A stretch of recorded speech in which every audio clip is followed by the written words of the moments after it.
से दूर, खबरों से भरपूर। देखिए, ये तो खतरा पहले से था और राहुल गांधी जी ने इससे बहुत पहले आगाह किया था कि इसको हल्के से नहीं लिया जाए, लेकिन न प्रधानमंत्री ने न उनके मंत्रालय ने उस पर ध्यान दिया, बल्कि उसके विपरीत उन्होंने उसका मजाक उड़ाया।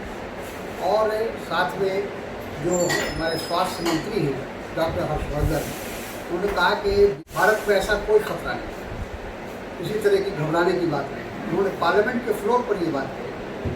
तो जिस देश के जो शासन कर रहे लोग हैं उनकी समझ में ये बात नहीं आई और जब विपक्ष को कोशिश किया समझाने का, उसको भी समझने के लिए तैयार है। राजनाथ सिंह को या भारत सरकार को हमें इस बात पर चिंता हो रही है कि आखिर जो सवाल राहुल जी ने उठाया या कांग्रेस ने उठाया या और आम आदमी के दिमाग में ये बात आ रही है कि आखिर चीन हमारे देश की सीमा में कहाँ तक आया और क्या वस्तु स्थिति है, उसको छिपाने की क्या जरूरत है, उसको बताना चाहिए।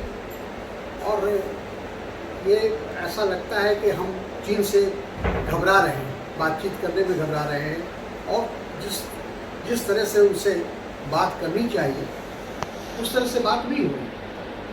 तो अब ये जो कहा जा रहा है कि हम बातचीत से रास्ता निकाल लेंगे, तो ये एक तरह से हम अपनी कमज़ोरी का इजहार करते हैं।